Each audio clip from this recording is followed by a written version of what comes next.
Let's talk about the POGO, because when we're talking taxes, people are thinking that the POGOs are having a good day here. They're having a heyday here in the country. We have found out, for example, that they have not been taxed all this time, much of the time that they were here.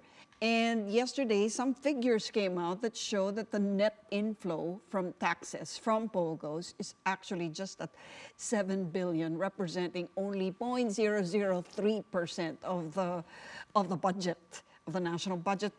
Can you verify these figures? Well, there was a big problem that was discovered, I want to say around a year ago. The Finance Secretary, Carlos Dominguez, found out that it was not being tracked, no, this sector, as to how many foreign nationals were here working for these POGOs and the service providers of these POGOs. So he formed a task force. It includes the Bureau of Internal Revenue, the Bureau of Immigration, PAGCOR, and other agencies. And his order was make sure that they pay the right taxes, because it is totally unfair to the Filipino worker whose salary is already net of taxes. Yes. Every month we pay our taxes through withholding. And so the task force got to work. The first thing that needed to be done was to figure out, do we even have a master list of all the foreign nationals who are here? We didn't. We didn't. So what happened was the various agencies who were involved in the granting of the license or the granting of the work permit or the visa, all of those agencies exchanged information. And we had an initial master list of around 138,000 workers. Now that was later, the estimate was brought down to around 120,000. But I think it's safe to assume that there are certainly more than 100,000 workers. Yes. Now, of the 100,000 who were paying the right amount of taxes. And I think the closures have shown that so many were not. We actually were able to close several already for lack of compliance with our tax laws. And they were able to pay very quickly, Duchi.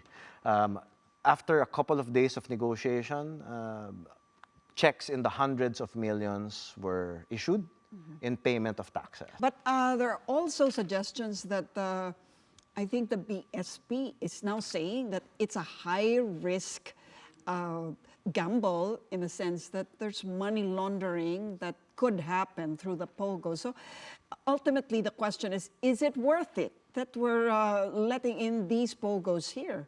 Well, it's not just the money laundering. There are also allegations of human trafficking. All of those things have to be considered very seriously by the various agencies involved and the legislature when they make their decisions about this. In the meantime, what the Department of Finance has done is to make sure that this task force is up and running and is collecting more and more of what is due.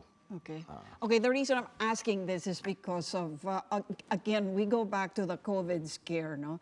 And when we look at the economic impact that it potentially carries with it, coming into this new year, starting off on a sickly start, as it were, we're wondering whether there should be more drastic efforts in terms of regulating industries that shouldn't be there, if indeed it's there. And is there a finance department plan to, I guess, a plan B, just in case the COVID goes on indefinitely?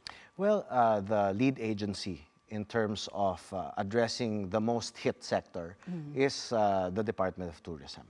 And they have already worked with various companies and organizations that provide services in tourism to encourage domestic tourism, for instance. That's one of the things that they've announced. But that's short term, diba? Well, let's see how long this lasts, but there are also other initiatives for countries that are not banned from travel to the Philippines to choose the Philippines as a tourism destination.